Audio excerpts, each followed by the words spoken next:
But this is the kind of thing where I think that's when you want to use that. The WD. The rate. Let's pack the shot. Yeah, this tamper. Cute little tamper.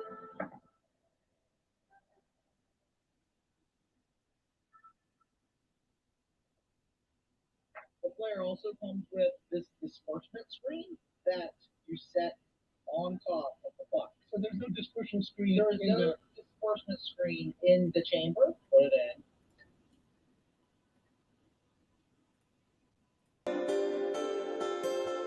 All right, what's going on, everyone? That was a clip from my latest video on the channel about the Flare 58. And why I'm showing you that clip is because during that segment, Matt is tamping the coffee down. And today's episode is really about tamping ergonomics and tamping in a way so that your technique will help you to avoid repetitive stress disorders. And that's one of the big things that's been my whole thing over the last 20 years, is really developing proper tamping techniques and teaching those techniques to our baristas so that they too will not have any kind of repetitive stress disorders. And that's what today's video is about. So if you're just joining us, thanks for tuning in. Appreciate you being here.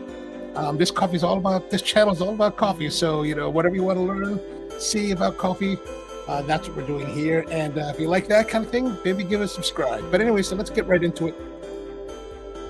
One of the big concerns with tamping is repetitive stress disorders. We don't want to have situations where you're doing things that will injure yourself, and that's really something that's important. Whether you're a home barista that's doing just a couple shots at a time, or maybe like 10 or 15 shots a week, or if you're a barista that's doing 10 or 15 shots in 15 minutes. Utilizing the proper techniques will minimize the risk of you having injuries and disorders from tamping. So let's just review this again. Let's go back to the video. We're going to go back a little bit, right? And I'm going to scrub through here. So the thing about the let me mute that. The thing about this this tamper here that comes with the flare, it's really designed for compactness, right? So I guess if you want to travel with it, that's really what it's designed for. However, it's not a great design overall. It could give you some issues if you don't handle it correctly. So let's continue on here. So yeah, it's a cute little thing. Now watch Matt. Now Matt lays the temper on the pup, which is fine, and then he's using his opposing thumbs to press down a little bit, and that's not terrible. But when he actually goes to tamp right here, this is part of what I'm talking about that we want to watch out for.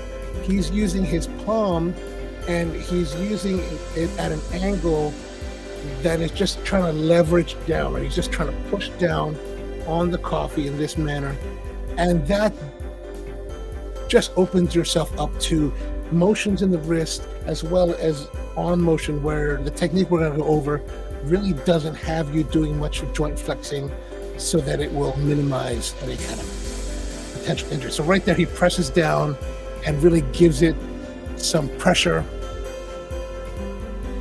Then he's pushing that a little bit more. You don't really need to do that. So that's kind of what we're talking about today.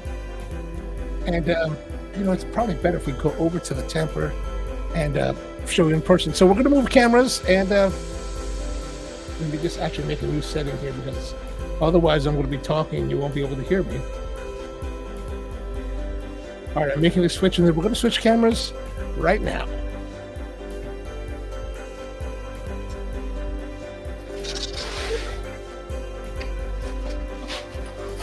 Okay, so you should be able to hear me, I hope. If you can't hear me, let me know in the comments.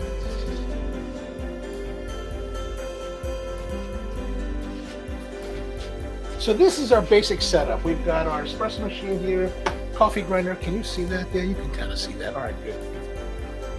And we have our tamper. And so let's just go over, first of all, the basics of a coffee tamper. So coffee tamper has essentially two components. There's the shaft, which is on this particular Reg Barber tamper. It's a wood knobby handle. And then there's the piston. The piston is this smaller in this case, stainless steel apparatus. And what we're going to do is, let me adjust this here a little more. And that's the basic two components for the tamper. It's essentially, what I like to compare it to is like, it's like taking, almost like shaking the hands with the tamper. We're going to go over, first of all, how to grasp the tamper. Now, I am actually taking the thumb, and it's actually going vertical in line with the shaft, okay? Then my middle finger is wrapped around the back, like this. These two fingers really are all that holds the tamper. I can totally manipulate the tamper and use the tamper just by these two fingers alone. Now, another thing that to keep in mind is that the top here of the shaft is actually on this pad of underneath the thumb, right? So that goes there, thumb rolls over,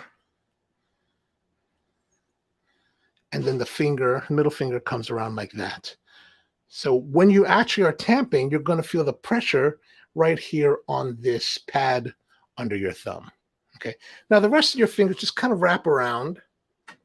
They don't really have to be anywhere. Now, the idea is that you want to imagine that this shaft is in line with this bone in your arm.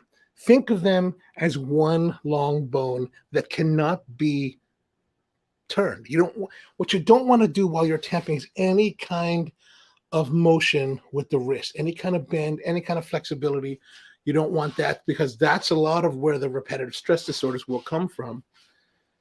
And also, like here, and why are we doing all of this? What we're trying to do is build a technique that will allow your body weight to do most of the work.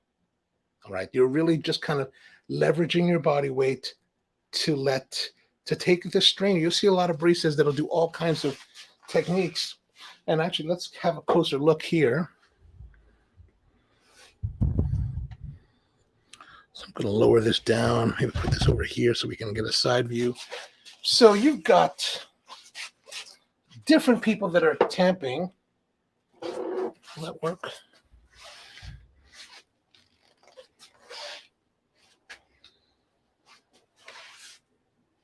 Let's take it off the stand.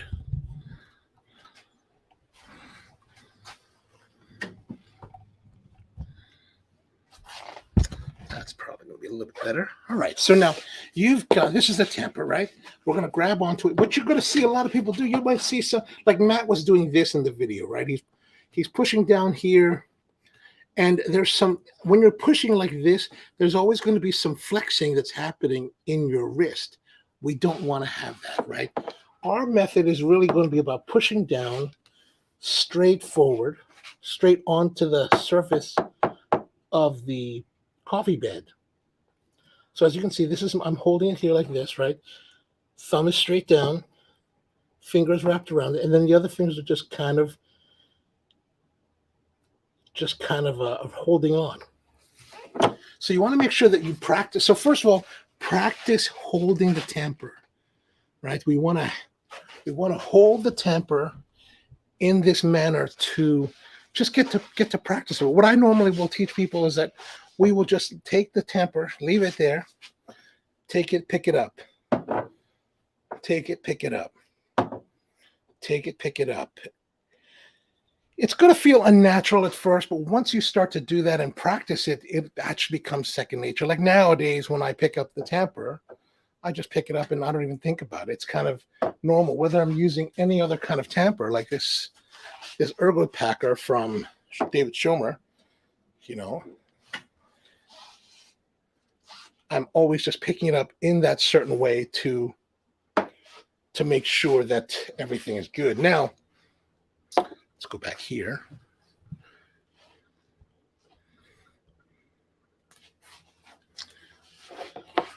What you want to make sure is that, see how we talked about, we want to envision the shaft as part of our bone.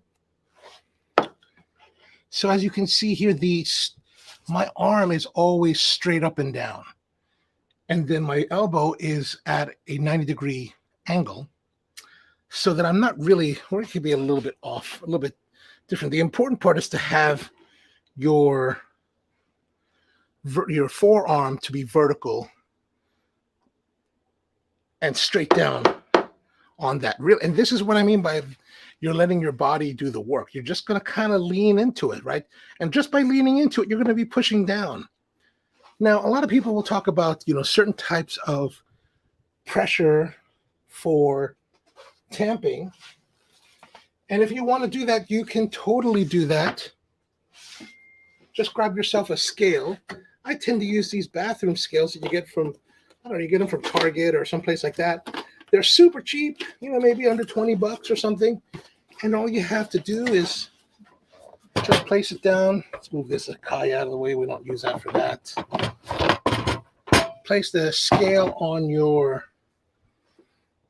bar, tamper on the scale. And let's say today we're going to talk about doing 20 pounds, right? We're just going to take this and we're just going to practice. Push down 20 pounds, push down 20 pounds. Make sure you're keeping your forearm vertical in line with the shaft, and then just press down. You're going to find that at 20 pounds, it's really not that much. And if you practice this, eventually you start to build muscle memory, and you can do it. So pretty much by the time you're finished with learning doing the muscle memory, you will be able to just walk up to the bar, press down, and you've already got 20 pounds and you don't even have to think about it. That's one of the beauties that repetition does. But we're also got to be careful about repetitive stress disorders. That's why we want to practice the proper technique.